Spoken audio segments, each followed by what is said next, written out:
vous trouvez le contenu intéressant, n'hésitez pas à le partager ensuite par la suite autour de vous. Il y aura aussi plusieurs temps pour poser vos questions. Donc, on vous sollicitera via le chat. Donc voilà, ça c'était un peu pour l'introduction. Quelques présentations pour commencer. Donc, il y a 3 personnes qui vont animer cette conférence ce soir. Moi, je suis Gabrielle, donc je suis data engineer chez Artefact depuis 4 ans maintenant. Et je préside aussi le collectif Women at Artefact. Je suis accompagnée de Jia Wei, qui a organisé cet événement de A à Z et qui prendra donc vos questions. Enfin, bien sûr, Virginie, que vous êtes venue écouter ce soir et que je laisserai se présenter plus en détail un peu plus tard au début de sa présentation. Voilà, avant de commencer, je vais vous faire juste une petite introduction sur ce qu'est le collectif Women at Artefact et avant ça, peut-être vous parler un peu d'Artefact. Donc nous, on est une société de conseil en data et en intelligence artificielle. Notre particularité, c'est qu'on va être capable de formuler des recommandations stratégiques sur l'utilisation de la donnée, mais on est aussi capable, d'ailleurs surtout, de les implémenter, dans le sens où on a tout un éventail d'experts dans la data, des data engineers, des data scientists et des data analysts. Donc chez Artefact, on n'est pas épargné par la sous-représentation des femmes dans la data. Donc je vais vous donner juste quelques chiffres sur le secteur au global. Mais aujourd'hui, les femmes en France représentent 20% des effectifs de la tech. Et cette sous-représentation-là, elle est accrue à 2 niveaux. Donc déjà au poste de direction, elle représente plus que 5% des dirigeants des entreprises technologiques européennes. Et ce qui est aussi intéressant, c'est que plus les postes sont techniques, moins il y a de femmes. Donc en product management, on s'en sort pas trop mal, on en a 40%. Mais dès qu'on regarde, par exemple, des postes de software engineer, on tombe à 14%. Voilà. Et donc, Women at Artefact, on se voit à travers 4 grands éléments. Donc, en fait, on est un collectif de collaborateurs et collaboratrices qui s'engagent en faveur de l'égalité des genres, non seulement au sein d'Artefact, mais aussi plus largement dans la communauté data. Et les 3 éléments qui nous définissent, c'est qu'on est d'abord un think tank, donc on est un ensemble d'employés qui sommes intéressés par ces sujets d'égalité des genres et qui avons envie de se forger une opinion et d'imaginer des solutions ensemble. On est aussi un advisory board, donc on va échanger régulièrement avec la direction pour inspirer et aussi challenger leur prise d'initiative. On est une vitrine, donc il n'y a pas beaucoup de femmes qui travaillent dans la data, mais chez Artefact, on est convaincus que on a des profils inspirants et c'est notre responsabilité en tant qu'entreprise de leur donner de la visibilité à l'extérieur pour faire germer l'idée dans l'esprit d'autres femmes. Et on est aussi un réseau d'entraide au féminin, dans le sens où on cherche vraiment à favoriser le partage d'expériences entre des profils plus juniors et plus seniors au sein d'Artefact. Donc voilà. Et donc plus concrètement, 3 grands objectifs. Développer une culture d'entreprise inclusive favoriser l'accès des femmes à des carrières dans la data et augmenter le nombre de femmes au poste de direction chez Artefact. Et donc ces 3 grands objectifs, ils se déclinent en 3 leviers. Je vais vous donner juste des exemples, mais par exemple sur l'axe inspiré, on envoie une newsletter à l'ensemble des collaborateurs tous les mois avec un ensemble de contenus pour les aider à se forger une opinion sur ces sujets. Sur l'axe inspiré, on va organiser des conférences comme celle-ci avec des profils féminins inspirants qu'on fait venir à domicile. C'est le 2e événement de ce type qu'on organise. On a aussi organisé un meet-up Paris Data Ladies en février dernier. Vous pouvez d'ailleurs trouver le replay sur YouTube si ça vous intéresse. Et enfin, sur l'axe accompagné, on a deux types de solutions. Donc, pour les profils juniors, on organise des petits déjeuners où on va avoir une femme expérimentée qui va partager avec justement des femmes plus juniors. Et pour les profils expérimentés, on offre aussi du coaching par l'improvisation théâtrale. Voilà, donc ça, c'est un peu tout ce qu'on fait. Et pourquoi est-ce qu'on organise une conférence sur les biais aujourd'hui? Donc, Artefact s'engage sur les sujets d'IA responsable et de confiance. Il y a deux grandes réalisations qui ont été faites en 2022. Donc, on a signé un partenariat avec la chaire Good in Tech, qui est une chaire de recherche multidisciplinaire sur les sujets d'éthique et de data. Et on est aussi la troisième entreprise à être labellisée Labelia, qui garantit un bon niveau de maturité sur ces sujets. Donc voilà, on s'engage là-dessus et en fait la prochaine étape, c'est de vraiment s'assurer que tous nos collaborateurs sont formés à ces questions. Donc initialement, quand on a pensé cette conférence, on l'a pensé pour ça et on l'a ouvert aussi à l'externe parce que on pense que ça peut bénéficier à beaucoup d'entre nous. Voilà. Et donc, je vais laisser la main à Virginie, qui va vous parler donc, du sujet pour lequel vous êtes venu aujourd'hui. Eh bien, allons-y alors. Alors, merci beaucoup pour cette introduction. Alors, je vais récupérer du coup l'écran. Hop. Voilà, donc vous allez vous voir pendant un petit moment le temps que je change d'écran, mais que ça soit partagé. Voilà. Donc normalement, si tout va bien, hop là, vous devez voir l'écran. Est-ce que c'est tout bon? Oui. Bon, parfait. Alors c'est bon, je vais pouvoir commencer. Donc voilà, donc en fait on m'a proposé, le collectif Women at Artefact m'a proposé de faire cette conférence et les biais c'est vraiment un sujet qui me tient beaucoup à cœur et sur lequel je communique beaucoup parce que je pense que c'est vraiment important d'en prendre conscience, de savoir d'où ça vient et de savoir comment on peut faire pour histoire de les minimiser au maximum.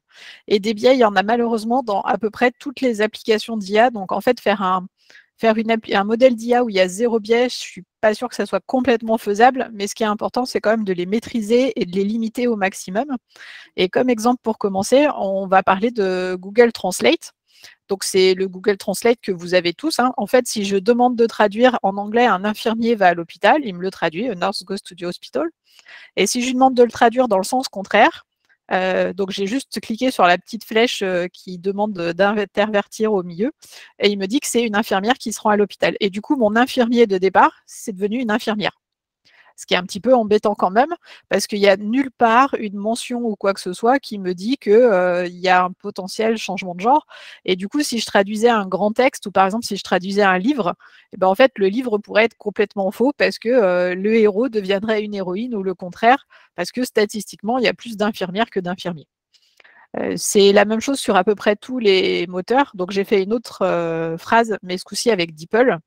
Donc avec DeepL, je lui ai dit 3 infirmiers et une infirmière vont à l'hôpital. Donc la traduction, elle est un peu bizarre parce qu'il me fait 3 nurses and 1 nurse go to the hospital.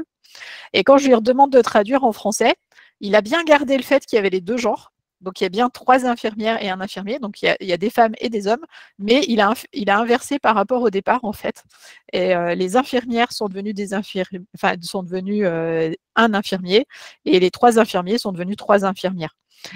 Donc là, c'est encore plus traître parce qu'il n'a pas tout traduit en mettant tout au féminin ou tout au masculin. Il a gardé les deux, mais pas dans la bonne proportion. Faut savoir qu'il y a aussi des moteurs de traduction qui, sur ce genre de phrase, vont carrément dire 4 infirmières vont à l'hôpital et que la traduction en anglais, ça sera 4 nurses et il ne va même pas différencier potentiellement les deux, en fait. Donc voilà. Donc c'est un petit peu embêtant et on le voit qu'il y en a potentiellement partout. Donc pour me présenter un petit peu plus, moi j'ai un doctorat en IA que j'ai passé il y a fort longtemps. Donc j'ai commencé l'IA il y a bientôt 20 ans, à une époque où c'était pas du tout, mais alors pas du tout à la mode. Donc quand je suis sortie de mon doctorat sur les réseaux de neurones et l'apprentissage par renforcement, on m'a dit que ça ne marcherait jamais, que ça n'avait aucun intérêt et qu'aucune entreprise ne s'intéresserait jamais à ce sujet. Voilà. Donc, on voit où on en est maintenant aujourd'hui. Donc, comme quoi, il ne faut jamais dire jamais. J'ai enseigné pendant plusieurs années, pendant plus de 10 ans, à des étudiants du bac+1 au bac+5 dans différentes écoles. Et puis, j'ai commencé à écrire des livres. Et là, je suis en cours de rédaction du 6e que j'espère finir à la fin de l'année. À côté de ça, il y a 5 ans, j'ai rejoint Teamwork. Donc, Teamwork, on est une ESN, on travaille dans différents domaines et il n'y avait pas de domaine data vraiment techniquement en place. Et donc, du coup, on m'a demandé de commencer cette partie data. Et aujourd'hui, je suis manager d'un département qui contient 3 équipes autour de la data intégration, du data engineering et de la data science. Donc, ça a plutôt bien marché, on va dire. Et puis, je donne des conférences et des cours régulièrement un peu partout. Et j'ai quelques petits awards dont je suis plutôt fière, on va dire. L'année dernière, donc en 2021, j'ai été nommée AWS Heroes, donc c'est une reconnaissance de mes compétences sur le sujet du cloud AWS. Et cette année, j'ai reçu le award de l'expert IA de l'année par le Women Hackers Action Tank. Donc c'est Women in Technology qui est derrière. Et donc c'était plutôt pas mal en fait. Donc je me suis dit que ça valait le coup quand même de le dire. Voilà. Donc le problème des biais, c'est le sujet du jour principal. Qu'est-ce qu'un biais? Un biais en statistique, ça a une définition particulière qui dit que c'est une erreur systématique dans les résultats d'une étude concernant en particulier une partie des données. Donc ça, c'est la définition du biais. Ce que ça veut dire, c'est que le biais, quand vous aurez des modèles d'IA, ils vont faire plus d'erreurs ou des erreurs dans un sens particulier pour une partie de la population par rapport au reste de la population. Ça peut avoir des conséquences faible, à part pour votre image, comme c'est le cas ici de Google Photos. Google Photos, il y a un couple afro-américain qui s'est pris en photo. Google Photos vous dit ce qui est présent sur la photo. Et en fait, il a dit que sur la photo, il y avait des gorilles. Ce qui n'est pas très flatteur, ce qui est quand même très embêtant. Google a résolu le problème de la manière la plus Google qui soit. Ils ont enlevé la catégorie gorilles, tout simplement, mais ils n'ont pas réentraîné leur modèle avec plus de diversité, ils sont juste contentés de supprimer les gorilles. Donc, si vous prenez un vrai gorille en photo, vous avez votre photo qui vous dira qu'il n'y a rien sur la photo, en fait. Voilà, ça ne vous mettra pas de texte associé. Donc, bon, c'est quand même très gênant. Au niveau de l'image de marque, de l'inclusion, de la diversité, ça a tous les problèmes possibles, mais voilà. Ça peut aller plus loin. Donc là, l'exemple, c'est le ministère de la Justice en France qui a voulu faire un algorithme qui s'appelle DataJust. Et DataJust, son but, c'était de savoir quel serait le montant des dommages qu'on pourrait demander quand il y a eu un problème X ou Y et qu'il y avait des préjudices corporels. Et donc, il voulait faire une sorte de gros modèle qui pourrait dire, donne-moi les caractéristiques de ton cas, je te dirai combien tu peux demander, parce qu'actuellement, ça dépend énormément des tribunaux et des juges. Il n'y a pas de consensus globaux en France, et du coup, il y a une inéquité entre les différents tribunaux, et en fonction du tribunal dans lequel vous êtes, vous n'avez pas la même somme en préjudice corporel qui sera demandée par rapport à un autre, ce qui est quand même un peu embêtant pour la justice française. Et donc, ils ont travaillé pendant quasiment 2 ans sur leur modèle pour faire ça, et ils se sont rendus compte qu'il y avait des biais dedans.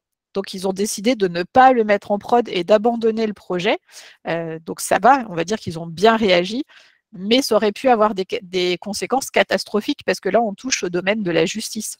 Aux États-Unis, ils ont un modèle qui s'appelle Compass, qui détermine le risque de récidive, qui lui est utilisé en prod et pour lequel on sait très bien qu'il y a un gros nombre de biais, en particulier des biais racistes, qui font que si vous êtes donc black au sens américain, donc si vous êtes afro-américain, vous aurez une probabilité d'être considéré comme récidiviste beaucoup plus grande que si votre peau elle est très claire. Et grosso modo, plus votre peau est claire, plus votre taux de récidive il baisse dans l'algorithme, ce qui n'est pas la réalité des choses et ce qui est purement un biais raciste. Et là, on touche à des sujets qui sont déjà quand même beaucoup plus graves. Et on peut aller sur encore plus grave que ça, puisque ça peut aller jusqu'à la mort de quelqu'un. Et c'est ce qui s'est passé avec la voiture d'Uber qui a tué un piéton. Donc, il s'agissait d'une femme qui traversait de nuit avec son vélo une route à la campagne. La voiture n'a pas détecté le piéton, en tout cas pas à temps. Le piéton a été détecté très tard. La voiture a pilé mais c'était trop tard pour éviter le piéton et la femme est morte sur le coup à cause du choc. Ces voitures étant en test, il y a un conducteur qui est présent dans la voiture. Le conducteur, à ce moment-là, il était en train de jouer sur son téléphone portable. Et il a donc arrêté de jouer au moment où il a senti que la voiture pilait en se disant pourquoi, qu'est-ce qui se passe? Et il a levé les yeux et il a juste eu le temps de voir qu'il était en train d'écraser quelqu'un. Voilà. Donc la femme est morte, le gars est dans un état psychologique assez instable, on va dire. C'est quand même quelque chose de grave et comme le dit le titre, c'est qu'en fait, il ne reconnaissait pas, l'application ne reconnaît pas les piétons qui traversent en dehors des passages piétons, ce qui est quand même un biais un petit peu gênant pour une voiture autonome. Légèrement, on va dire. Donc du coup, ils viennent d'où tous ces biais en fait? Dans la littérature, souvent dans les articles de journaux, surtout quand les journalistes ne sont pas des experts, ce qu'on lit, c'est oui, mais l'IA reproduit les biais de son créateur, l'IA dépend des personnes qui écrivent les programmes, ils sont potentiellement misogynes, racistes et tout ça. Il faudrait qu'il y ait plus de femmes parce que les modèles seraient moins misogynes. Alors quand je lis des phrases du type « il faudrait qu'il y ait plus de data scientists femmes pour qu'il y ait moins de biais misogynes », ça sous-entend que les hommes sont des hommes des cavernes, qui sont des êtres primaires, qui n'ont aucune considération pour les autres humains autour d'eux. Ça m'hérisse les poils au plus haut point, ça m'énerve.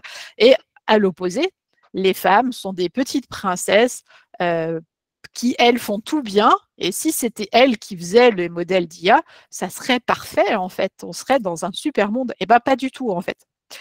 C'est pas du tout ça. Alors, juste pour information, ces deux images, c'est pas moi qui les ai créées parce que déjà je suis nulle en peinture, en dessin. Ce ne sont pas non plus des images que j'ai trouvées dans des banques de données. Ce sont des images qui ont été créées par un modèle d'IA qui s'appelle DALL-E, DA2L.E, qui a été créé par OpenAI, là dans sa version 2. Donc j'ai un compte pour tester DALL-E et puis vous pouvez demander vous aussi à tester DALL-E. Et en fait, vous tapez le texte que vous voulez. Donc, par exemple, dans le premier cas, j'ai mis un homme des cavernes qui se bat avec un T-Rex et il vous produit cette image-là.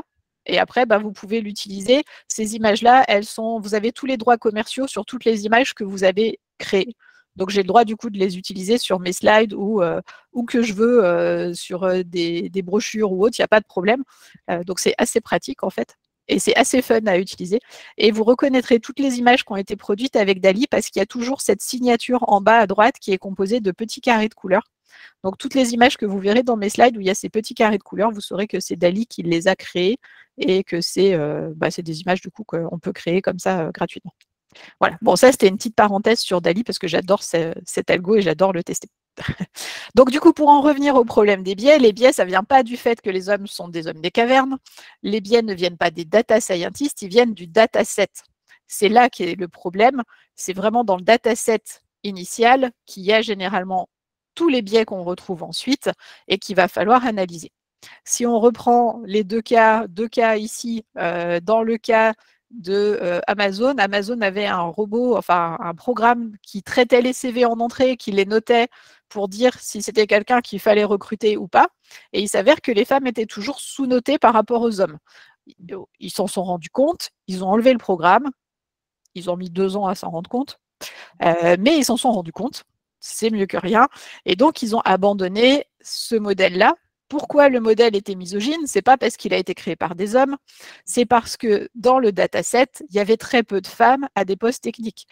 Comme on vous le disait tout à l'heure, les femmes à des postes techniques sur le software engineering, de mémoire, c'était 14%. Sur le slide, il n'y en a pas beaucoup. Donc forcément, le modèle, qu'est-ce qu'il s'est dit? Ça n'a pas l'air d'être une caractéristique qui est intéressante pour ce genre de poste. Recruter des hommes, ça a l'air plus intéressant. Et c'était plus traite que ça parce que le genre des personnes avait été enlevé du CV pour pas qu'il y ait de biais, puisqu'ils se sont dit si on enlève le genre, comme ça, il n'y a plus de biais de genre. Sauf qu'en fait, pas du tout, parce que le genre d'une personne peut être déduit d'informations diverses et variées qu'on trouve dans le CV, par exemple dans la case des hobbies. Quand vous avez quelqu'un qui aime des choses comme le scrapbooking, vous avez quand même une probabilité non nulle que ce soit une femme. Et quand la personne, elle vous dit dans ses hobbies qu'elle est entraîneur d'une équipe de foot américain, il y a de fortes chances que ça soit un homme. Et donc, en fait, le modèle ne discriminait pas les femmes ou les hommes, mais discriminait sur d'autres critères, par exemple sur les critères des hobbies, en disant les gens qui font du scrapbooking, on n'en a pas beaucoup, ça doit pas être très intéressant. Les gens qui aiment le foot, on en a beaucoup, ça a l'air d'être quelque chose d'intéressant. Donc voilà, donc c'est bien dans le dataset. Sur l'accident mortel d'Uber, en fait, le problème, c'est qu'ils n'ont pas mis dans le dataset des gens qui traversaient en dehors des clous. Ce qui est quand même un petit peu embêtant. Ils avaient mis des photos de piétons qui étaient uniquement sur des passages piétons. Donc le modèle a appris qu'un piéton, c'est forcément un humain sur un passage piéton. Sinon, ce n'est pas un piéton. Et du coup, il n'a pas pu reconnaître la piétonne qui traversait en dehors des clous, en plein milieu de la campagne, puisqu'il n'y a pas de passage piéton au milieu de la campagne. Voilà. Donc, c'est bien le dataset qui est le problème. La seule chose, c'est que pour détecter ces biais, il faut être au courant qu'ils existent, il faut savoir quoi chercher. Et c'est pour ça qu'on dit qu'il faut de la diversité dans les équipes, ce qui est une vraie chose, il faut vraiment de la diversité. Mais si vous faites une équipe avec que des femmes, vous aurez le même problème qu'une équipe avec que des hommes. Il faut vraiment que vous mixiez toutes les diversités, pas que les diversités de genre, les diversités sur tous les niveaux pour avoir le plus de personnes possible qui détectent le plus de biais possible. Et les biais peuvent arriver dans le dataset à peu près toutes les étapes, malheureusement. Donc, c'est là qu'il y a un piège et qu'il faut réfléchir et se poser beaucoup de questions. Donc, ça, ce n'est pas moi qui l'ai fait, cette infographie, c'est l'Institut Montaigne. Il y a l'adresse dessus, en fait, si vous voulez en savoir plus. Il y a plein de façons de mettre des biais. La variable omise, c'est juste parce qu'il manque un champ. La base de données, c'est parce qu'en fait, les données, elles sont de mauvaise qualité. Donc, parce qu'il y a des erreurs dans la base de données. La sélection, c'est parce qu'au moment où on a extrait les données de la base de données, potentiellement, on n'a pas extrait l'intégralité de la base. Ou alors, on a traité après certaines données en disant on enlève les données de tel type et du coup, on a éliminé une partie de la population qui sera forcément biaisée. Et puis, il y a des biais plus globaux de société sur lesquels on ne peut malheureusement pas grand-chose à part faire attention qu'ils ne soient pas là, que ce soit des biais économiques, cognitifs ou émotionnels. Quand on parle de Compass aux États-Unis qui est raciste parce qu'il dit que les taux de récidive sont plus forts pour les personnes afro-américaines, c'est tout simplement parce que ça reproduit les biais racistes des juges américains, qu'on sait de manière très claire plutôt raciste globalement. Et du coup, ça reproduit ce biais de société. Et donc, dans le dataset, effectivement, il y a plus souvent des personnes afro-américaines qui sont considérées comme à haut risque que des personnes qui sont plutôt blanches de peau. Donc voilà. Et donc, on va faire un petit test. Je vais vous montrer un dataset de carottes que j'ai créé de manière très complexe, à savoir, j'ai tapé carottes dans Google Images et j'ai pris une photo d'écran des résultats. Voilà. Donc, ça a été le dataset le plus dur à obtenir. Ce dataset possède plusieurs biais et donc, je vous laisse mettre dans les commentaires quels sont les biais que vous trouvez. Il y a au moins 3 biais très importants et une erreur. Je vous laisse chercher. Voilà. Alors, je ne vois plus parce que du coup, j'ai partagé mon écran. Donc, je vous laisse quelques secondes pour voir. Et après, je vais voir si vous avez trouvé les biais et l'erreur de ce dataset carotte.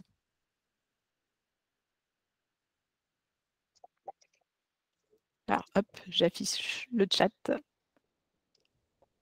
Alors, j'ai fan sans fan, le fond blanc, l'orientation. Alors, je vous les remets un petit peu. Alors, l'orientation, ça va. J'en ai des debout, j'en ai des tournés à droite, j'en ai des couchés, j'en ai des... J'ai à peu près, là, j'ai des tournés vers la gauche. L'orientation, ça va à peu près. Fan ou pas fan, globalement, il y en a un peu des deux. Donc, ça passe. Alors, pas de couleur de carotte. Très bien, Antoine. On note ça. La couleur, la peluche, bravo Aurore pour avoir trouvé l'erreur. C'est qu'en fait, ici, il y a une peluche de carotte, ce n'est pas une vraie carotte. Donc ça, c'est une erreur de dataset. Ça arrive qu'il y ait des erreurs dans le dataset, il y en a toujours, c'est le cas ici. Voilà, la forme parfaite, la couleur, pas de bout noir. Donc effectivement, les carottes, elles ressemblent tout à ça. Donc ça, c'est une image d'Ali, ce n'est pas une vraie image de carotte. Les carottes ressemblent tout à ça dans le dataset, alors qu'en fait, les carottes, c'est plutôt ça. Qu'est-ce qui se passe? Les 3 biais dont je vous parlais, c'est qu'il y en a qui peuvent être... Alors, les carottes peuvent être sales ou pas. Si je regardais mon dataset, elles sont toutes propres et bien lavées. Donc, ce n'est pas toujours le cas. Ce n'est pas le cas là dans mon image que j'ai ici, mais le premier biais, c'est qu'il n'y a pas de carottes sales. Le deuxième biais, c'est qu'il n'y a pas de carottes de couleur, alors que les carottes existent dans une grande diversité de couleurs. Il y en a des blanches, des jaunes, des oranges, des violettes. Là, il n'y avait que des carottes oranges. Et le troisième biais, c'est qu'en fait, elles étaient toutes super droites avec exactement la même forme. Et je ne sais pas comment font les gens qui font pousser des carottes comme ça, j'ai jamais réussi. Les carottes sont toujours tordues avec 2 branches, avec un autre pied, on a l'impression qu'il y a un petit à côté. Vous savez, j'ai une fille qui a 6 ans et ça l'amuse beaucoup parce qu'elle voit des personnages, elle voit des objets, elle voit des trucs comme ça dans mes carottes, ce qu'elle ne pourrait pas faire avec des carottes toutes droites. Voilà. Donc, on arrive au moment de la première pause. Si vous avez des questions sur ces biais, parce qu'après, on va passer à un exemple fil rouge où on va rentrer dans un cas concret et on va aller voir en concret comment on peut aller voir sur le dataset et dans les modèles s'il y a des biais. Voilà. La taille aussi, effectivement, Florian, elles étaient toutes calibrées, mes carottes, dans mon dataset. Alors, je ne sais pas s'il y a des questions. N'hésitez pas à poser vos questions dans le chat, du coup. Comme ça, Virginie peut prendre quelques questions. Bon, visiblement, il n'y en a pas beaucoup parce que les questions qu'il y avait, c'était les questions sur les critères des carottes, sur la taille des carottes ou sur les bouts noirs dans les carottes. Donc, voilà. Bon.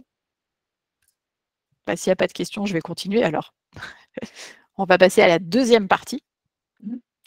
Sur l'exemple fil rouge. Donc, en fait, on va traiter un cas qui est un dataset public sur Kaggle qui s'appelle Personal Key Indicators of Heart Disease, qui est en fait sur les maladies cardiaques. Les maladies cardiaques, c'est une des grosses causes de mortalité dans le monde, une des principales causes de mortalité, si ce n'est la principale cause de mortalité. Et souvent, c'est parce que ces maladies cardiaques, elles n'ont pas été dépistées avant la mort de la personne. Parce qu'elle meurt parce que justement, elle fait un arrêt cardiaque ou ce genre de choses. Donc, du coup, l'idée un petit peu derrière ce dataset, c'est est-ce qu'on ne peut pas déterminer les risques qu'une personne développe une maladie cardiaque de manière à suivre ces personnes-là de manière un peu plus précise, sans avoir forcément besoin d'avoir un médecin qui va étudier tous les cas, parce qu'il y a des endroits dans le monde où il n'y a pas assez de médecins. Mais si on avait un moyen simple de détecter déjà les personnes à risque, ça pourrait faire gagner pas mal de choses. Donc voilà un petit peu le projet en question qu'on va analyser. Alors ce projet, je l'ai fait avec DataIQ.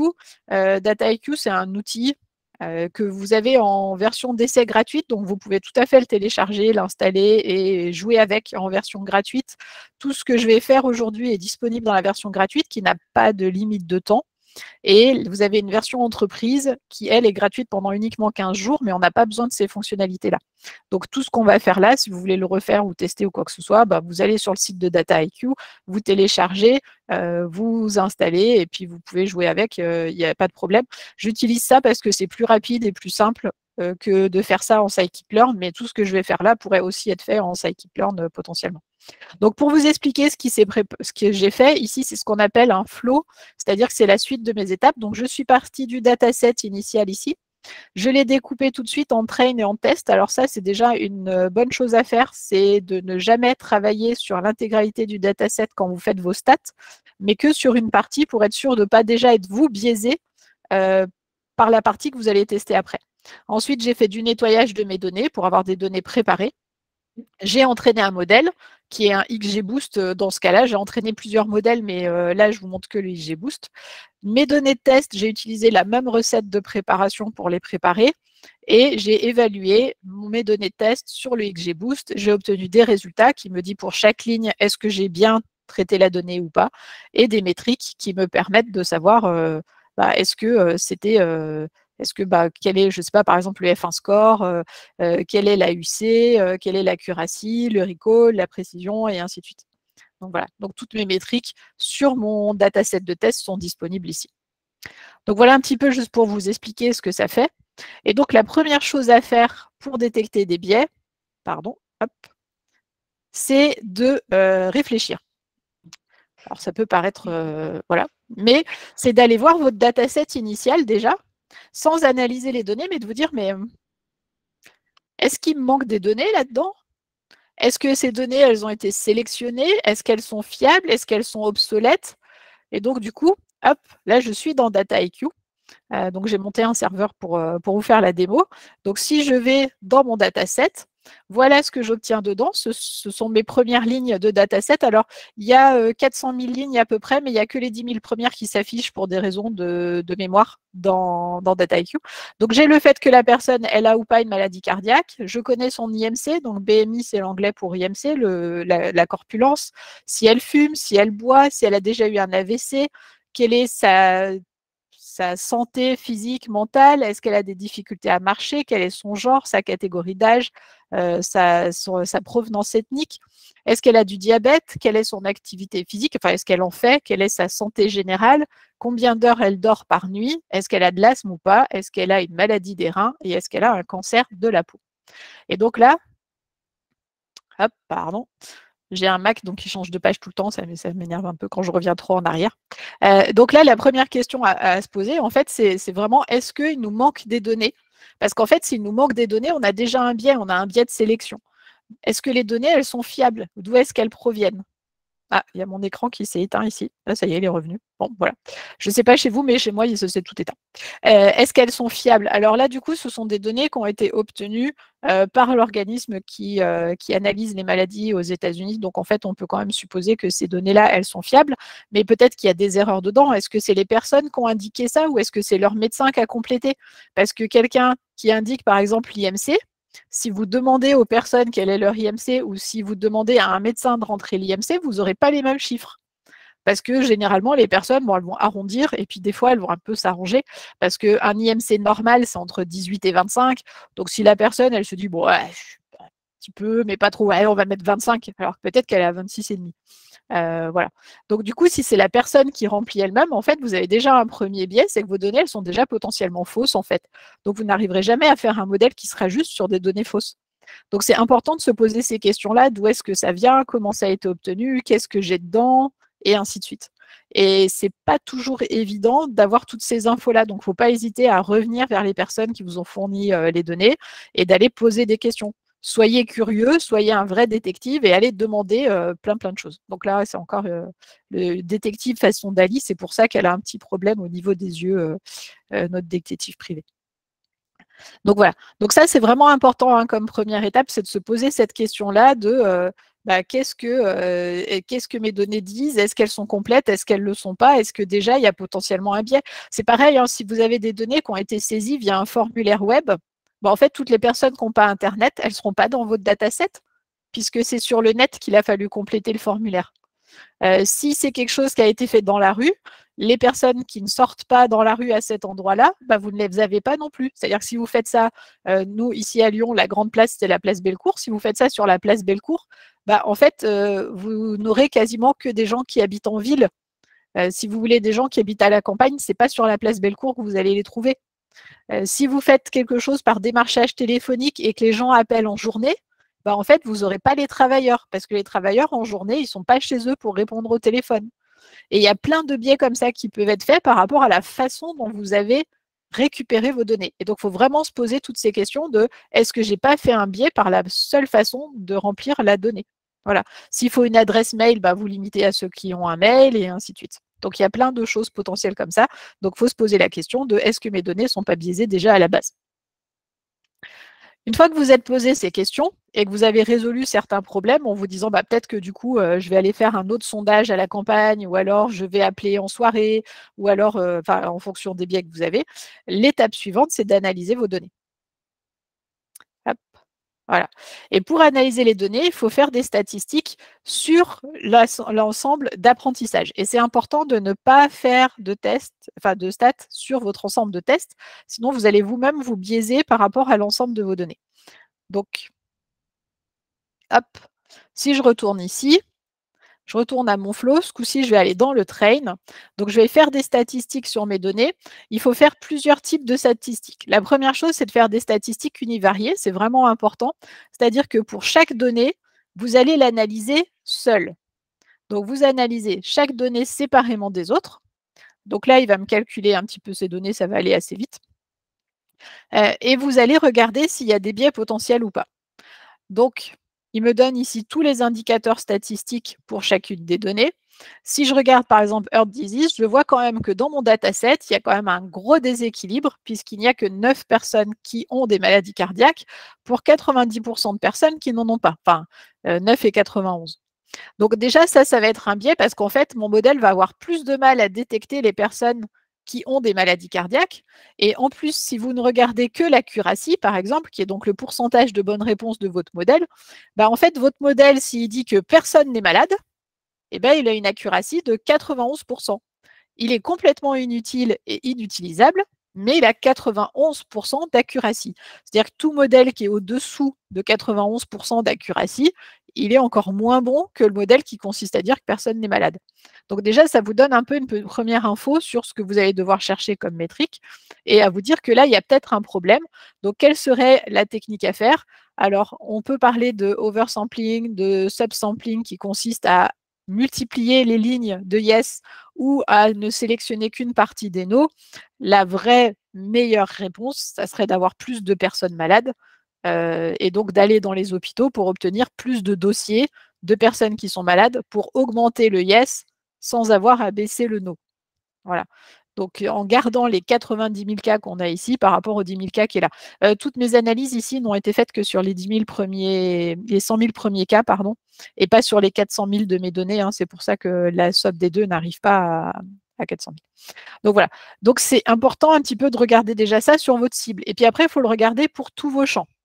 Alors, l'indice de masse corporelle, il s'avère que c'est une donnée continue. Il l'avait pris pour une donnée de catégorielle. Qu'est-ce que je peux voir? Vous voyez que cette distribution-là, elle n'est pas normale non plus. Donc, ce n'est pas une jolie courbe en cloche. S'il y a quelque chose qui part à droite, il y a une longue traîne. Je sais que ça ne marchera pas bien dans mon modèle parce que les personnes qui ont un IMC supérieur à 60, il y en a très, très peu puisque je ne les vois même pas dans mon histogramme, même s'il y en a quelques-unes. Et en plus, ces personnes-là, comme elles sont très peu nombreuses, en fait, le modèle sera très mauvais pour elles. Donc peut-être que l'IMC, il ne sera pas utilisable en tant que tel, en tant que valeur numérique. Peut-être qu'à la place, ce qu'il va falloir utiliser, c'est des catégories. Sous-poids, poids normal, surpoids, obésité, obésité sévère. Ces catégories-là, elles sont définies officiellement par l'OMS. Donc, ce n'est pas vous qui les inventez en faisant des classes un peu au pif, mais ça aurait plus de sens. Donc, quand vous avez des champs biaisés, des fois, la bonne solution, c'est de les transformer en un champ qui serait potentiellement moins biaisé, mais qui garde le sens de vos données. Bon, fumer, celui-là, j'en parle pas parce qu'il n'y a pas trop de soucis. Vous voyez quel alcool, j'aurais un petit peu le même souci. Et l'AVC, c'est encore pire. Les personnes qui ont eu un AVC, j'en ai très, très peu. J'en ai 4% par rapport à 96%. Donc là, il faudra que je fasse très attention que les personnes qui ont eu un AVC, mon modèle, il sache prédire pour elles aussi parce que je vois que ce n'est pas évident. Physical Health, c'est le nombre de jours pendant lesquels la personne s'est sentie malade physiquement. Donc, ceux qui disent 30, ça veut dire qu'ils sont toujours malades. Et ceux qui disent 0, ça veut dire qu'ils ne se sentent jamais malades. Donc, en fait, plutôt que d'utiliser ça avec une variable numérique qui est très dispersée et vous voyez que la courbe, elle ressemble à rien du tout, là, c'est pareil. Pour éviter les biais, je vais peut-être juste créer un champ qui me dira est-ce que la personne, elle est elfie ou pas? Oui, non. C'est-à-dire les zéros d'un côté et tout ce qui n'est pas zéro de l'autre. Et comme ça, j'aurai quelque chose qui sera un poil plus équilibré, qui garde le sens, qui maintient le sens intéressant de cette valeur et qui n'aura pas ce côté biaisé où je ne pourrais pas prédire pour au milieu. Sachant que, par exemple, là, des personnes qui ont... Il y a des zones où il n'y a quasiment personne, en fait. Je ne pourrais pas prédire pile poil ce qui se passe pour des personnes qui tombent. Voilà, là, ils sont 27 qui ont mis entre 21 et 22.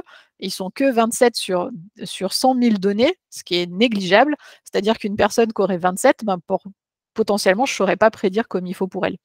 Moi, j'ai la même chose pour le mental health et ainsi de suite. Le genre, c'est quelque chose de bien équilibré là pour une fois.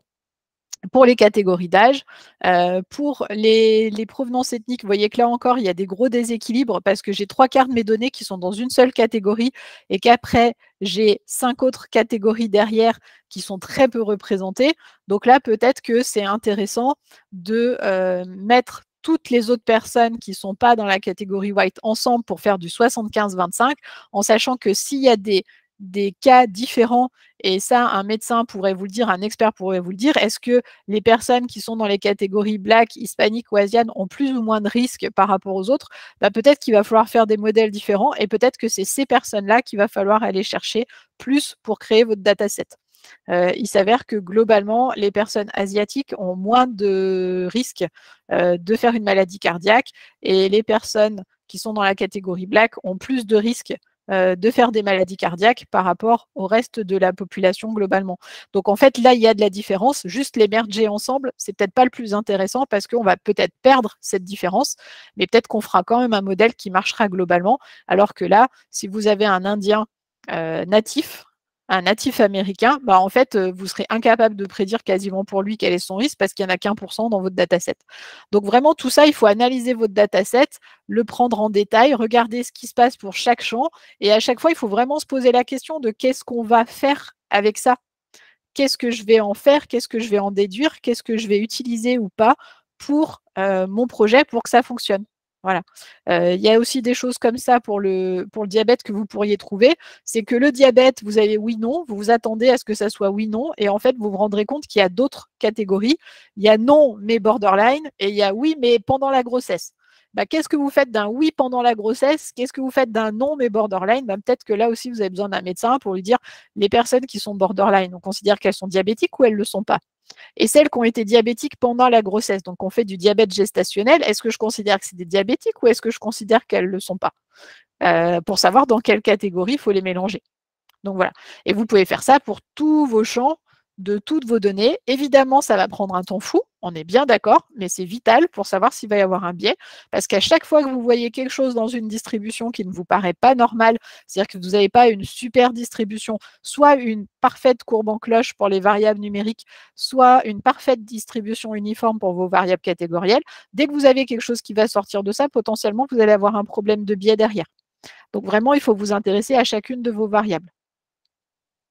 Une fois que vous avez fait les statistiques univariées, il faut faire les statistiques bivariées. Alors les bivariées, qu'est-ce que ça veut dire? Ça veut dire que vous utilisez une statistique sur une donnée par rapport à une autre. La cible, généralement, c'est elle qu'on va mettre en objectif et en réponse de vos analyses. Donc ici, c'est est-ce que la personne, elle est malade ou pas?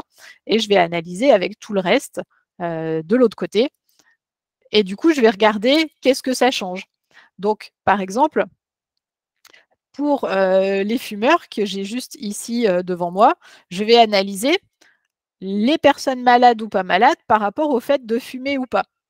Et là, si vous regardez dessous, donc moi j'aime beaucoup perso les mosaïques plots parce que je trouve que c'est très parlant. En fait, ça vous fait un gros carré, et en fait les surfaces de chaque zone vous représentent le nombre d'individus. Donc je vois que le plus gros carré, c'est les nonos, c'est-à-dire les personnes qui ne fument pas et qui ne sont pas malades.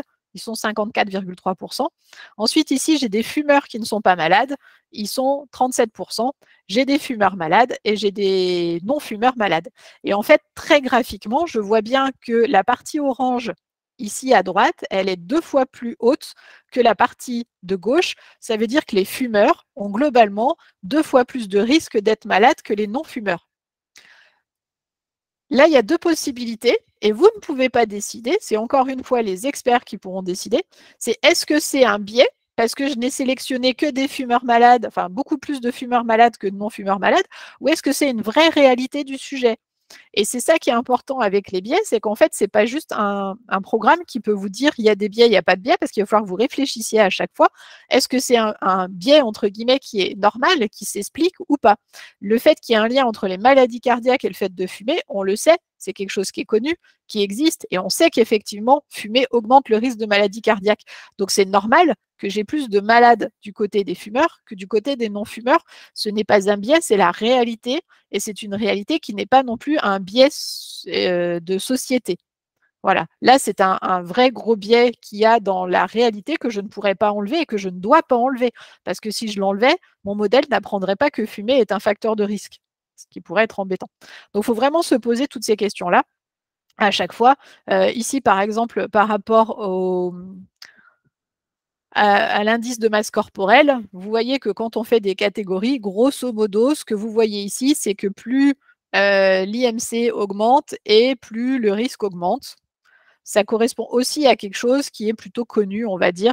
Mais il faut vous poser la question de ça à chaque fois. Est-ce que c'est quelque chose qui est connu et qui est normal ou est-ce que ça ne l'est pas? Est-ce qu'il y a des choses qui vous paraîtraient bizarres ou ainsi de suite? Là, par exemple, je vois que pour le genre, il y a légèrement plus de risques pour les hommes que pour les femmes. C'est quelque chose qui paraît être aussi normal dans la réalité, donc je peux considérer comme quelque chose que je dois garder. Voilà. Donc c'est à vous de regarder un petit peu et de vous dire, est-ce que là, en regardant ça, vous voyez des choses qui ne sont pas normales et qui vous demandent de vous poser des questions et de dire, OK, peut-être que là, j'ai un biais. Donc, si on n'était pas sur les maladies cardiaques, mais qu'on était sur le fait de distribuer ou pas des crédits à des personnes et qu'on voyait que le fait de fumer a un gros impact sur le fait de recevoir ou pas son crédit immobilier, il faudrait peut-être se poser la question, est-ce que c'est normal de discriminer les fumeurs pour un crédit immobilier?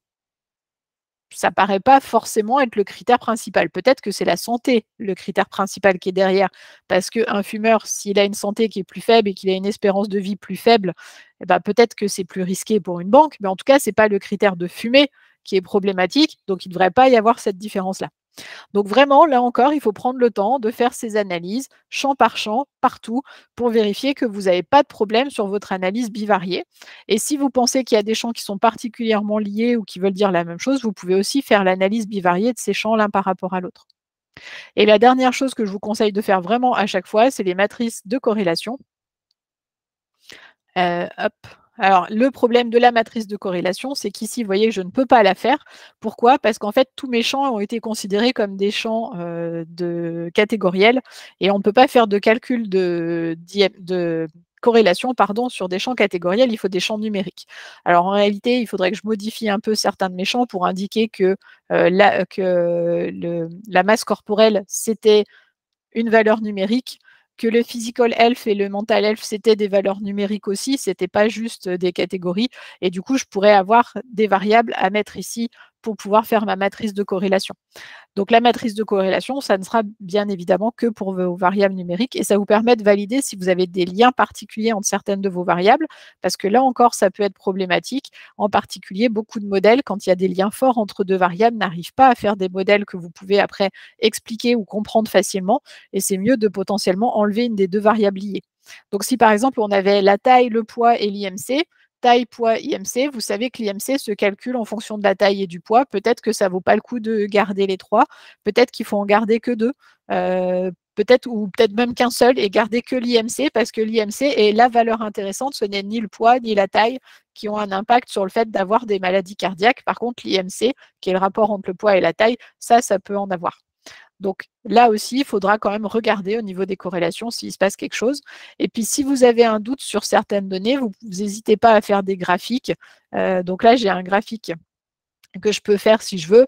Par exemple, je peux valider, montrer le nombre de personnes qui sont par âge et est-ce qu'elles ont ou pas une maladie cardiaque. Voilà, pour voir comment ça évolue et regarder si pour chaque catégorie d'âge, il y a plus ou moins de personnes qui sont malades ou pas malades, ou regarder par rapport à, je ne sais pas, un physical health par exemple, ou ce genre de choses. Enfin, à vous de voir si vous vous posez des questions supplémentaires. N'hésitez pas à aller voir dans les données ce que vous pourriez obtenir. Par exemple, là, avec voilà. Race ici, c'est ce que je vous disais, il y a potentiellement des catégories où le risque est plus fort, plus faible.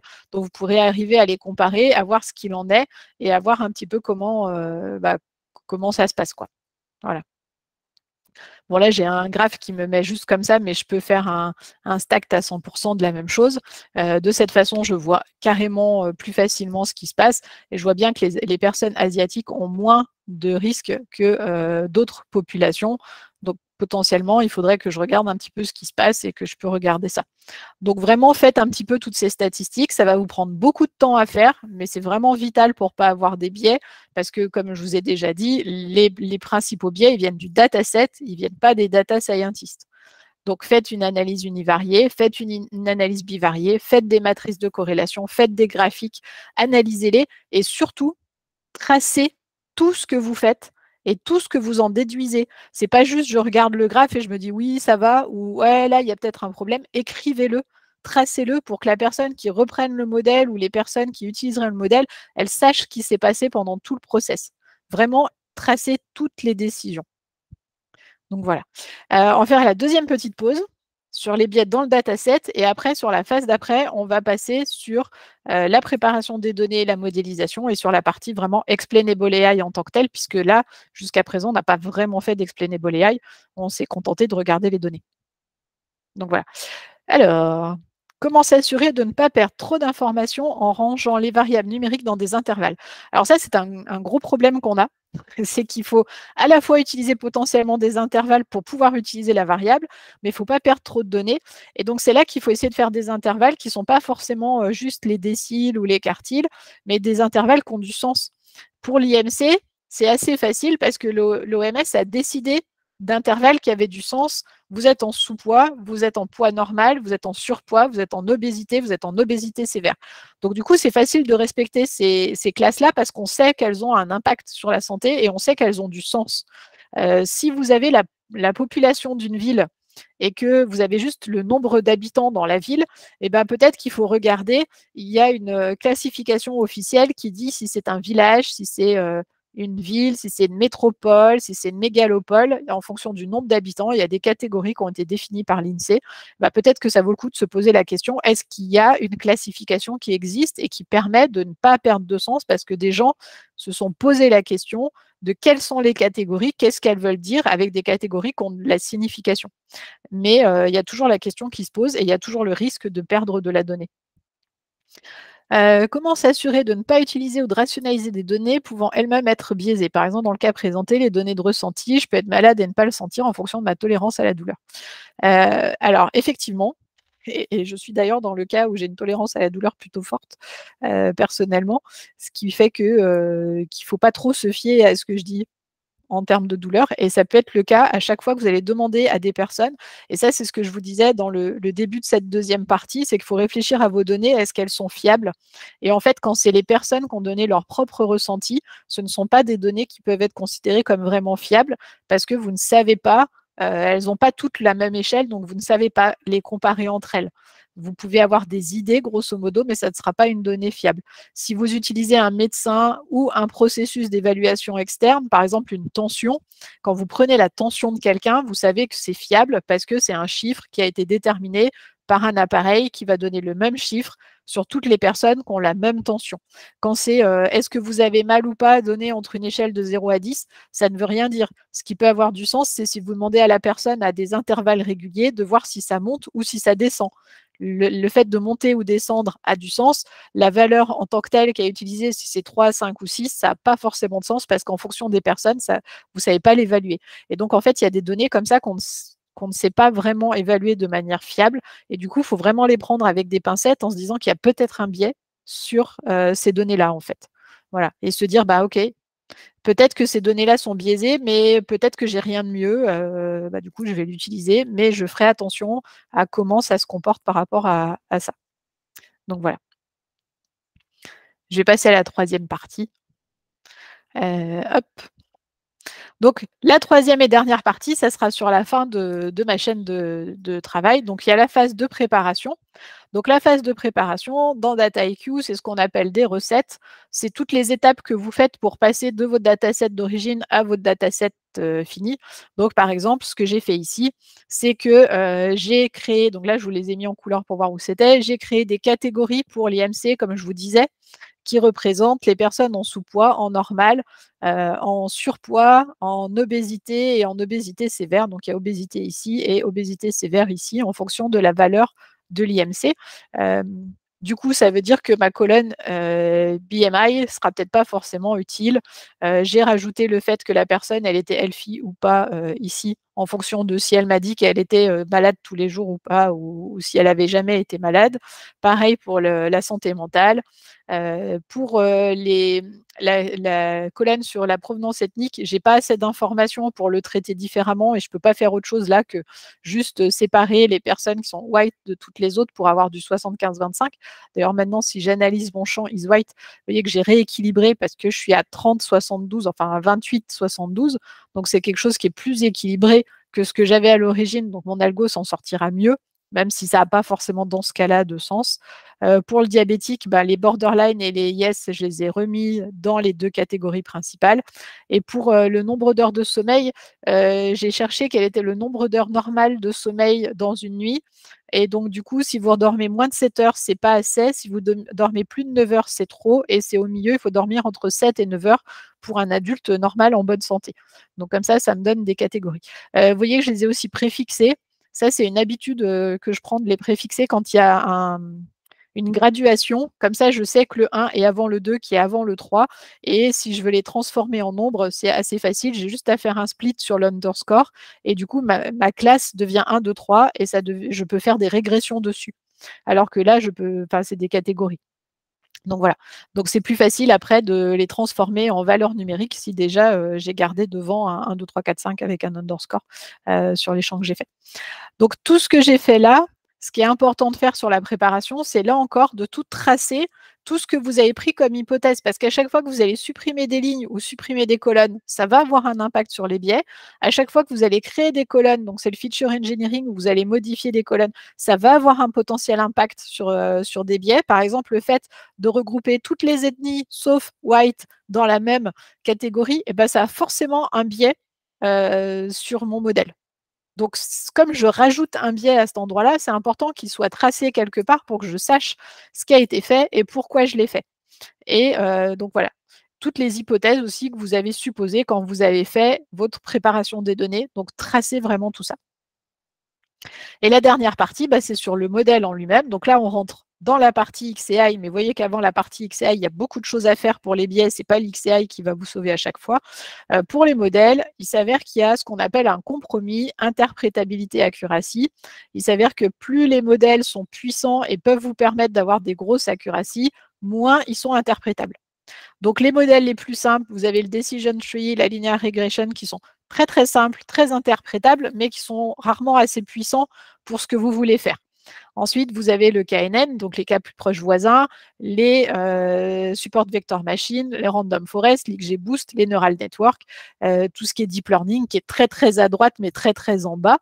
Et ce qu'on aimerait dans le cas idéal, ça serait être là où j'ai mon laser, c'est-à-dire avoir un modèle qui soit super puissant et super facile à comprendre. Malheureusement, dans ce coin-là, il n'y a rien. Il n'y a rien et c'est là qu'on va utiliser l'XAI. Le but de l'XAI, c'est de prendre un point et de le faire monter, c'est-à-dire de garder l'algo à peu près là où il est, mais d'arriver à rajouter de l'explicabilité sur ce modèle, c'est-à-dire à faire monter le point vers un peu plus haut. Ah, je viens de voir qu'on vient de m'éteindre dans la salle. Je ne sais pas si vous me voyez bien du coup ou pas sur la caméra, mais ça veut dire que les dernières personnes quittent les locaux et m'ont éteint au passage. Bref, c'est pas grave. On te voit bien, Virginie. Bon, c'est parfait, j'ai la lumière de l'écran, donc tout va bien, et il fait à peu près jour encore dehors, donc tout va bien. Voilà, donc vraiment le but de l'XAI, ça va être de monter ces points, de prendre un algo et de dire je vais lui rajouter de l'explication potentielle. Et comment on va faire? On va prendre notre dataset d'origine, on va faire un modèle qui est plus ou moins boîte noire, parce qu'un arbre de décision, clairement, ce n'est pas une boîte noire, hein, c'est une boîte blanche, mais il y a des modèles plus ou moins boîte noire. On va les analyser grâce à des algos spécifiques pour faire cette analyse. Donc, c'est tout ce qu'on appelle Explainable AI ou XAI, dit à la française, et de donner à l'utilisateur une explication. Et ces algorithmes de XAI, on peut les classer dans différentes catégories. La première classification, c'est est-ce qu'ils sont globaux ou est-ce qu'ils sont locaux. Un algorithme global, c'est un algorithme qui vous explique en moyenne comment fonctionne votre algorithme sur l'intégralité de la population. Un algorithme local, c'est un algorithme qui vous dit uniquement pour une personne donnée. Alors, une personne, je veux dire un individu, mais c'est une ligne, parce que ce n'est pas forcément des humains, hein, ça peut être des objets. Pour une ligne donnée, qu'est-ce qui a fait qu'il a pris cette décision et pas l'autre décision ou une autre décision? Donc, vous avez à la fois ce côté global, j'essaye de comprendre mon modèle, comment il fonctionne généralement, et local, j'essaye de comprendre juste à un point précis sur une personne, comment il a fonctionné. Et il faut faire les deux. Voilà, il vous faut les deux. Il faut savoir que réglementairement, dans le RGPD, le droit à la transparence vous impose d'avoir une compréhension locale et de pouvoir fournir à un individu particulier qui le demanderait le pourquoi le modèle a décidé ceci pour lui. Voilà. Donc ça, si vous ne savez pas faire, vous avez intérêt à ce que vos utilisateurs n'utilisent pas l'article du RGPD, parce que sinon vous êtes un petit peu dans la mouise. Et le global, ça vous permettra aussi de vérifier si votre modèle, globalement, il n'est pas biaisé par rapport à une catégorie de personnes. La deuxième classification qu'on peut faire sur ces algorithmes, c'est est-ce qu'ils sont spécifiques ou agnostiques. Un algorithme spécifique, c'est un algorithme qui est lié à un modèle. Par exemple, il y a des algorithmes qui ne fonctionnent que sur les arbres de décision. Il y a des algorithmes qui ne fonctionnent que sur les régressions linéaires. Il y en a qui ne fonctionnent que sur les réseaux de neurones. Donc, à chaque fois que vous changez de modèle, et d'algo derrière vos modèles, vous êtes obligé de changer l'algo d'Explainable AI qui va permettre de le comprendre.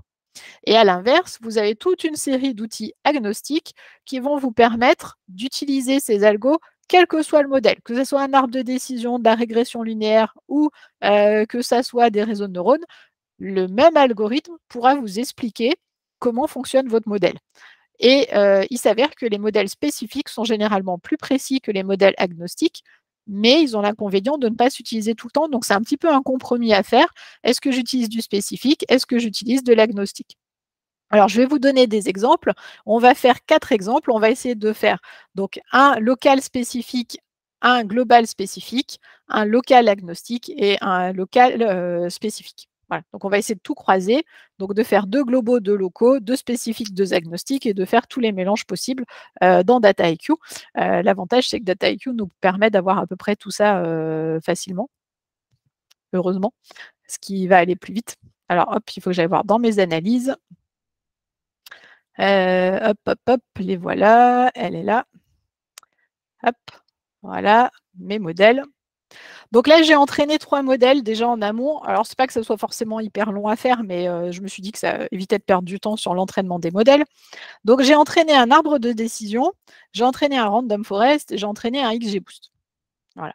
Donc, j'ai fait 3 modèles pour voir un petit peu ce qui se passait dedans.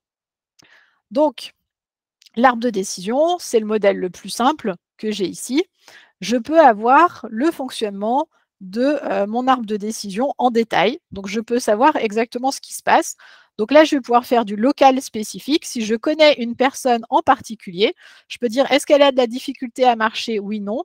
Donc non, quand vous avez, quand c'est vrai ce qui est marqué, vous allez à droite. Quand c'est faux, vous allez à gauche. Donc, est-ce que la personne a du mal à marcher? Oui, par là, non là. Bon, il s'avère que c'est une personne qui n'a pas de mal à marcher, qui n'a pas eu d'AVC, qui n'est pas diabétique, qui a moins de 80 ans et qui est un homme, j'arrive de ce côté-là. Et si par contre c'est une personne qui a du mal à marcher, qui est diabétique, qui a plus de 80 ans, qui est une femme et qui a, pas, qui a une qualité excellente de vie ou quoi que ce soit, je vais tomber là et ainsi de suite. Donc vous allez pouvoir expliquer exactement pour une personne donnée sur l'arbre quelles sont les décisions qui ont été prises au fur et à mesure, qui ont amené à la décision finale. Et donc là, vous avez la probabilité de yes ou no. Donc plus vous êtes rouge, plus vous êtes no, c'est-à-dire que vous êtes peu à risque, voire pas à risque de maladie cardiaque. Quand vous êtes donc là, rouge, c'est plutôt pas mal. Et quand vous êtes dans le bleu, c'est plutôt que vous êtes à risque. Donc en fait, il faut être dans le rouge et pas être dans le bleu. Voilà. Donc plus c'est bleu, plus c'est risqué, plus c'est rouge, moins c'est risqué. Donc quelqu'un qui est ici, et on voit à droite, c'est marqué qui n'a pas de difficulté à marcher, qui n'est pas diabétique, qui n'a pas de plus de 80 ans, qui est en excellente santé générale et qui n'a pas eu d'AVC, sa probabilité d'avoir une maladie cardiaque, elle est très très faible, puisque je vais dire qu'elle n'a pas de maladie cardiaque à 86%. Donc c'est tout ce que j'avais ici. Alors je vais essayer de vous le gardez ici. Donc tout va bien pour elle. Donc là, j'ai du spécifique parce que ça ne marche que sur les arbres de décision et du local parce que ça me permet d'aller regarder pour une personne donnée quels sont les critères qui sont intervenus pour mener à cette décision-là, en particulier sur cette personne. Si je veux du spécifique global, je peux aller voir les variables d'importance. Les variables d'importance, c'est qu'en fait, ça reprend mon arbre et ça regarde toutes les décisions qui ont été utilisées pour les différents nœuds, que ça va pondérer avec où est-ce qu'ils sont utilisés dans l'arbre, et ça va me faire un ensemble qui va me dire, voilà, ce qui a le plus d'impact dans mon arbre, c'est d'abord la difficulté de marcher. C'est le nœud racine que j'ai dans mon arbre. Et je vois que le fait que ça soit no ou yes, hein, du coup, ça a un impact à 38%. Il y a 38% de la décision qui est prise sur ça. Ensuite, on a le diabète qui intervient beaucoup. Et si la personne, elle est très âgée, puisque 80 ou plus vieux, c'est la plus grande catégorie d'âge de mon dataset. Donc, je vois quels sont les principaux facteurs de mon algorithme qui ont de l'importance. Et donc là, vous pouvez regarder s'il y a un biais. Parce que si ici, vous voyez quelque chose qui vous paraît bizarre, peut-être qu'il y a un biais par rapport à ça. Donc si par exemple, vous êtes dans le cas de donner un crédit et que dans les principaux critères, vous voyez qu'il y a le genre de la personne, il faut vous dire, peut-être que mon algo, il est un poil misogyne ou au contraire, il est pas assez misogyne et il dit que je donne des crédits à toutes les femmes ou ce genre de choses. Donc peut-être qu'il y a un problème. Donc ça vous permet, ça, ces variables d'importance, d'avoir du spécifique parce que ça ne marche que pour les arbres de décision, mais global, ça vous explique pour globalement toute la population. Faut savoir aussi que si vous regardez une personne particulière, donc là, on avait dit la personne qui est ici. Vous voyez que les critères qui ont été utilisés, c'est la difficulté de marcher, le diabète, la catégorie d'âge, la santé générale et avoir fait un AVC. Si je vais voir mes catégories ici que j'ai là, je vois qu'il y a par exemple Janelle is very good qui intervient à 10%. Pourtant, dans le cas d'un individu en particulier, ça n'est jamais intervenu. L'individu que je vous ai montré tout à l'heure, je n'ai jamais regardé si sa santé elle était very good. J'ai regardé si c'était excellent, mais je ne suis jamais tombée sur un nœud very good. Je ne suis jamais tombée sur un nœud est-ce que c'est un homme ou une femme. Je ne suis jamais tombée sur un nœud pour savoir s'il fumait, s'il avait une maladie des reins ou ce genre de choses. Donc en fait, ce n'est pas parce que ça a un impact global que ça a un impact pour toutes les personnes. Et c'est pour ça que je vous dis, il faut vraiment faire le local et le global, parce que ce n'est pas parce que quelque chose a un impact global que ça a un impact local sur toutes les personnes.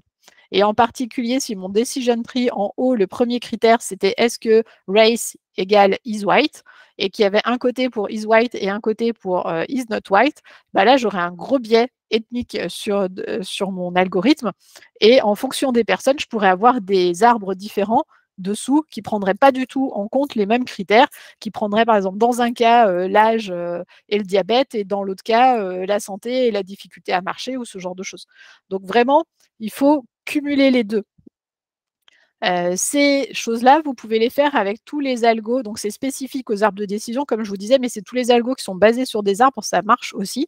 Alors, si je prends même la Random Forest, qui est juste un ensemble d'arbres, je peux voir tous les arbres. Le problème, c'est qu'en fait, c'est bien de regarder tous les arbres, hein, mais ça va être long à regarder tous les arbres les uns après les autres. Et du coup, si vous avez 100 arbres dans votre forêt, vous n'allez pas pouvoir les parcourir un par un. Par contre, la variable importante, ça, vous l'aurez toujours. Généralement, par rapport à un arbre de décision, vous aurez plus de facteurs qui vont intervenir avec des taux plus faibles. Et là encore, ce n'est pas parce qu'un modèle dit que ce qui est le plus important, c'est d'avoir des difficultés à marcher, que c'est ce que va vous dire tous les modèles. Donc, c'est bien de faire différents modèles et de vérifier s'ils sont d'accord ou pas sur ce qu'ils vous proposent. Donc, voilà. Donc après, on va étudier plutôt le XGBoost qui est un peu plus intéressant parce qu'il a des résultats un peu meilleurs sur le reste. Donc là, je vous ai fait du spécifique global, du spécifique local. En termes diagnostic, ce que vous pouvez regarder, c'est les dépendances partielles.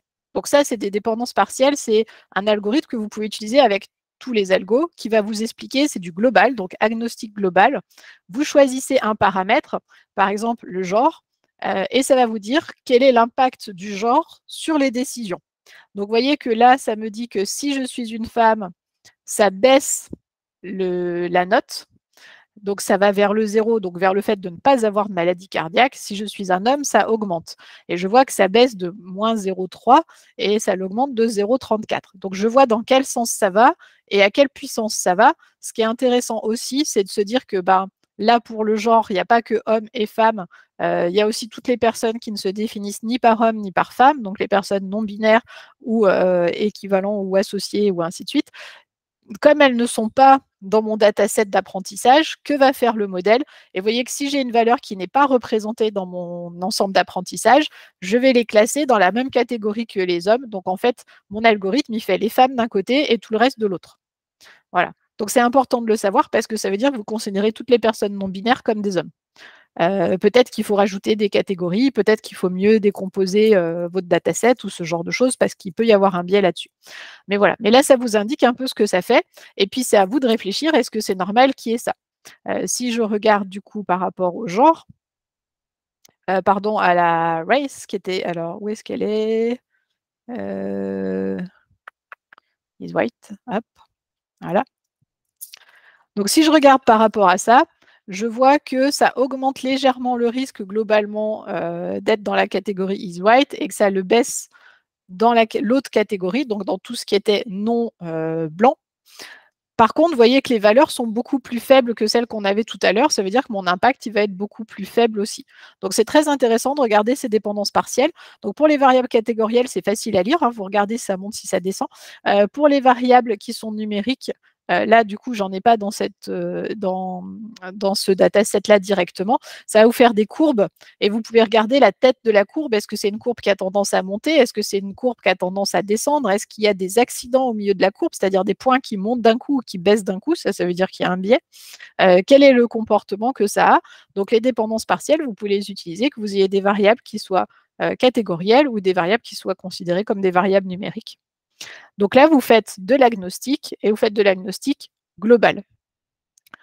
Vous pouvez faire de l'agnostic global, mais un peu plus précis avec des analyses de sous-population. Donc là, ça va vous permettre de voir par rapport à tout votre dataset ce qui se passe. Donc par exemple, si je le fais par rapport au type d'IMC, donc là, pareil, il calcule les sous-populations. Là, ce que ça vous permet de dire, c'est pas quel est l'impact d'un paramètre, mais c'est à quel point votre modèle il est bon pour chacun de ces paramètres. Donc là, vraiment, vous analysez le biais par rapport à un critère. Donc là, par exemple, je vois que ma précision globale sur mon dataset, elle est de 0,36, mais en fait, elle va de 0,25 pour les personnes qui sont en poids normal jusqu'à 0,5 pour les personnes qui sont en sous-poids. Donc ça veut dire que je suis 2 fois plus précise pour les personnes en sous-poids que pour les personnes normales. Ce qui est quand même un petit peu potentiellement problématique parce que là, j'ai clairement un biais qui est affiché par rapport à l'IMC. Mon algorithme va faire plus d'erreurs dans certains cas que dans d'autres. Et pareil pour le recall, je vois que mon recall qui est de 0,47, donc 47% pour ma population globale. Donc pour rappel, le recall, c'est le pourcentage de personnes malades que je détecte. Et la précision, c'est si je dis que quelqu'un est malade, à quel point j'ai raison. Voilà. Donc là, le recall, il va de 0,3 à 0,54. Ça veut dire que je détecte qu'un tiers des personnes malades si elles sont dans un poids normal. Par contre, je détecte la moitié des personnes malades quand elles sont obèses ou en obésité sévère. Donc, je vois bien que je détecte beaucoup plus les personnes malades quand elles sont plus grosses que les personnes qui sont plus maigres, puisque la personne en poids normal, c'est celle où j'aurai le plus de difficultés à détecter les personnes malades, puisque j'en détecterai qu'un tiers. Donc, mon modèle est très mauvais. Le but n'était pas forcément de l'optimiser, mais voilà. Et pourtant, son accuracy est la plus haute, mais je vous rappelle que 91%, il suffit de dire que personne n'est malade pour arriver à 91%. Donc, ça veut dire que potentiellement, c'est pas forcément très intéressant ici. Donc, voilà. Et si je dis que quelqu'un est malade, pour des personnes en sous-poids, j'ai raison une fois sur 2. Pour des personnes normales, j'ai raison qu'une fois sur 4. Donc là, je vois que clairement, j'ai des biais par rapport à mes populations et qu'il va falloir faire quelque chose parce que je ne peux pas utiliser ce modèle-là. Il est trop biaisé par rapport à la classe d'IMC. Voilà. Et après, vous pouvez regarder par rapport à d'autres critères pour savoir s'il est biaisé sur d'autres directions et adapter, par exemple, votre modèle. Donc, si je regarde par exemple ici par rapport au diabète, je vois qu'au niveau du diabète, il y a beaucoup plus. Donc, dans la population globale, il n'y a que 9% de malades, mais les diabétiques, il y en a 21% de malades. Donc, il y en a beaucoup plus. Et dans la population globale, je dis qu'il y en a 11% de malades. Là, j'en dis qu'il y en a 38%. Donc, j'en détecte plus. Donc, je vois que le recall, il est beaucoup plus important. Et la précision, elle est à peu près équivalente. Hein. Je suis 35, 36, 37, ça se tient à peu près. Par contre, je détecte beaucoup plus les personnes malades chez les diabétiques que chez les non-diabétiques, puisque j'en détecte plus du double là encore. Donc là encore, il y a des choses qui se passent. Il faut vérifier ça, il faut s'assurer que vous n'avez pas ce genre de biais. Donc là, que ce soit les dépendances partielles ou les analyses de sous-population, alors les analyses de sous-population, hein, c'est facile à faire, vous faites toutes vos métriques, mais par population. Donc, vous séparez votre dataset entre les personnes diabétiques, les personnes pas diabétiques, et vous calculez chacune de vos métriques que sur ces sous-populations. Les dépendances partielles, c'est un petit peu plus compliqué à faire au niveau du calcul qui est fait derrière. Donc, une fois que vous avez ces deux-là, vous avez un fonctionnement global, agnostique de vos modèles, et on peut faire du local agnostique. Le local agnostique, Vous avez plusieurs algos qui existent. Vous avez peut-être entendu parler de Lime, Dice ou de Chapley. Tous ces algos-là, ils vont fonctionner pour une personne et vous expliquer sur une personne, quel que soit le modèle utilisé, pourquoi il a été classé dans une catégorie ou dans l'autre. Donc là, je vais par exemple demander les 5 critères les plus importants en Dice parce que c'est plus vite calculé que pour Chapley, donc ça m'évitera d'attendre trop longtemps. Quels sont les 5 critères qui ont le plus d'impact? Alors là, je vois qu'il n'y a personne de ce côté, donc je vais augmenter un petit peu ma courbe. Alors pas trop pour ne pas en avoir trop, mais on va aller là. Voilà, j'ai des personnes des deux côtés. Donc du coup, ici, j'ai analysé les personnes pour lesquelles je prédis le moins de risques et ici, pour celles pour lesquelles je prédis le plus de risques.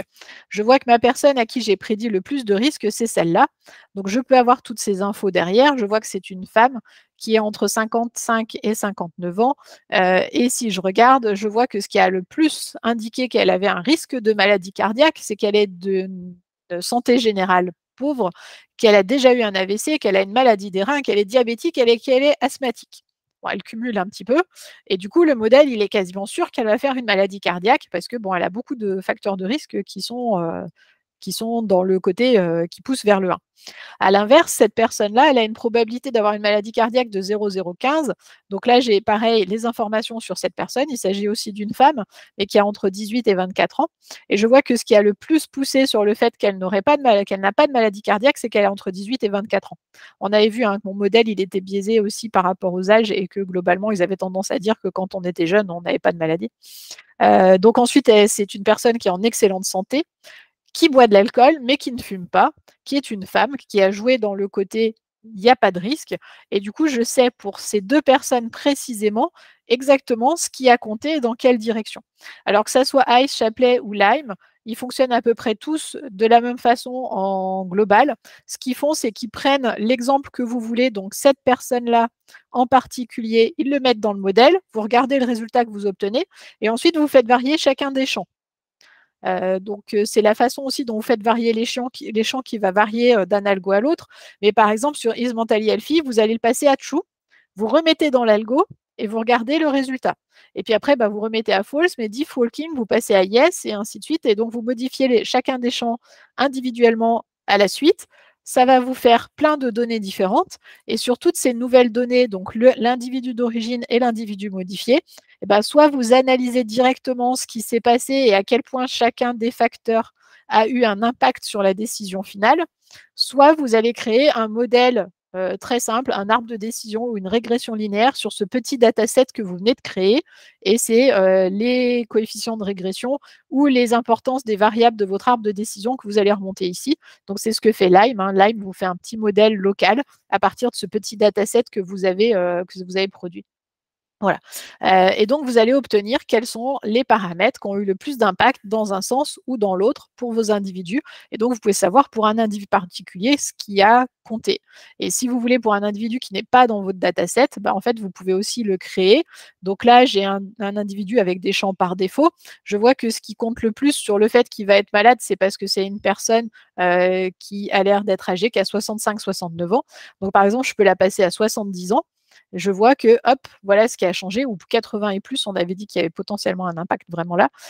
C'est toujours le facteur qui est le plus grand, mais vous voyez que par rapport, les autres ont diminué, ça a pris beaucoup plus d'impact dans la décision par rapport aux autres. Je vois que le sexe a joué d'un côté, donc je peux dire, si c'est un homme, qu'est-ce que ça change? Hop, si c'est un homme, ça passe comme ça. Voilà. Et du coup, j'ai exactement ce qui s'est passé et je vois que la probabilité de yes et la probabilité de no, elles vont bouger au cours du temps et je peux avoir comme ça exactement la même chose. Donc là, c'est Ice qui est fait, mais à la volée, qui me permet de savoir qu'est-ce qui a eu un impact ou pas sur ma personne. Là, elle fume pas. Si je dis, elle ne boit pas, pardon. Si je dis qu'elle boit, qu'est-ce que ça change? Ah tiens, ça devient un facteur qui a eu un impact dedans et ainsi de suite. Donc comme ça, vous pouvez arriver à voir là encore de l'ICE sur des personnes particulières, qu'est-ce qui a un impact pour ces personnes. Donc on est sur du local agnostique. Voilà. Donc vraiment, il ne faut pas utiliser un seul algo d'Explainable AI. Il y en a plein qui existent. Faites-en plein. Essayez du global, essayez du local. Si vous avez du spécifique, c'est bien de tenter les spécifiques. Sinon, vous avez toujours les agnostiques qui peuvent marcher. Donc, vous ne pouvez pas dire oui, non, mais moi, je n'utilise pas d'arbre de décision, alors je ne peux pas faire. Bah si, en fait. L'agnostique, il y a zéro excuse pour ne pas l'utiliser. Et essayez de comprendre ce qui se passe en fait au niveau de vos modèles. Donc, comparer les métriques, c'est déjà un premier point. Est-ce que les modèles sont bons ou pas? Et utiliser du global, utiliser du local et, comme toujours, tracer vos conclusions, c'est-à-dire vraiment indiquer tout ce que vous avez détecté ou pas au milieu de tout ça. Je vois que j'ai par contre super débordé le temps, je suis désolée. Donc, les conclusions, les biais commencent dès le dataset. Donc, il faut vraiment faire attention dès la partie dataset. Toutes les étapes sont importantes, que ce soit la préparation des données, l'analyse du dataset ou la modélisation. Il faut toujours se poser des questions, plein de questions. Plus vous vous posez de questions, mieux ça sera. Il faut toujours utiliser plusieurs algorithmes pour avoir plusieurs visions différentes de votre modèle et pas avoir juste une vision particulière dessus. Tracez tout ce que vous faites, prenez des notes, faites des documents, indiquez toutes les hypothèses, tous les choix que vous avez fait. Et ne pas oublier que tous les modèles peuvent avoir des biais. N'oubliez pas les carottes. Ce n'est pas parce que ce n'est pas sur des humains qu'il n'y a pas de biais. Voilà. Et sur ce, j'en arrive à la fin. Donc, si vous avez des questions, ça va être le moment pour les dernières questions. Voilà. Et désolé d'avoir un petit peu débordé. Hop. Alors, bon, j'en ne vois pas pour le moment sur le chat. Donc voilà. Et effectivement, je suis passée d'une couleur moins lumineuse avec l'arrêt des lumières du bâtiment. Merci à tous ceux qui me mettent des petits messages sympas dans le chat. Voilà.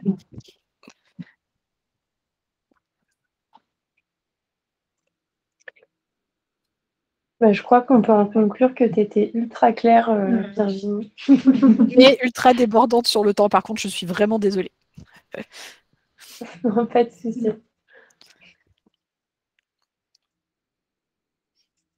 Et ben du coup, bonne soirée à tout le monde alors. Ok, ouais, Merci beaucoup, Virginie. Et merci aussi pour tout le monde d'être venu ce soir et surtout un grand merci à Virginie d'être là et d'avoir pris le temps de nous présenter préparation, etc. Donc voilà, un grand merci. Bonne soirée à tous. Bonne soirée. Bonne soirée, au revoir.